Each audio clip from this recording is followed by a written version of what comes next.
Hai, Assalamualaikum. Saya Muhammad Iskandar bin Muhammad Hamdan dari kru TV PSS Jasmine on the go.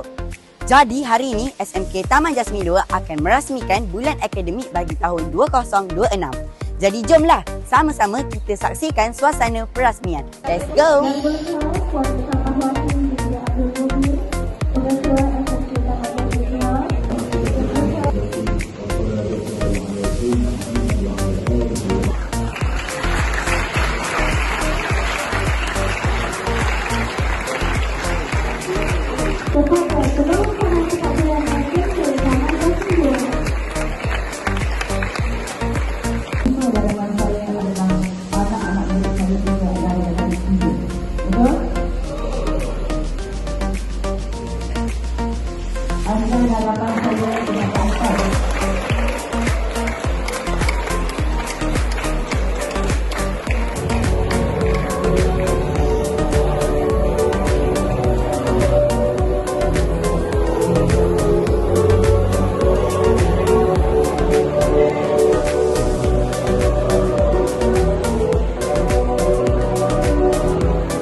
Jadi sekarang saya bersama dengan Puan Pengetua SMK Taman Jasmine 2 iaitu Puan Musalmawati binti Abdul Mumin.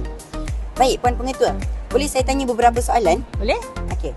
Soalan pertama ialah apakah harapan Puan Pengetua terhadap murid bagi bulan akademik pada tahun ini?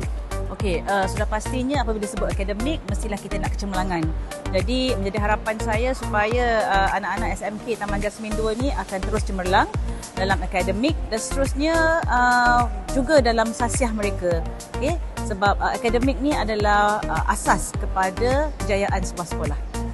Okey, soalan terakhir adalah apakah nasihat Puan Pengetua terhadap murid-murid SMK Taman Jasmine 2? Okey, buat anak-anak SMK Taman Jasmine 2, belajar elok, jaga sasiah, jaga adab kerana adab itu penting, barulah kita nuntut ilmu. Kalau tak ada adab, ilmu pun tak ke mana. Jadi supaya lepas ini SMK Taman Jasmine 2 lebih cemerlang, gemilang kejayaan dunia dan akhirat. Terima kasih. Okey.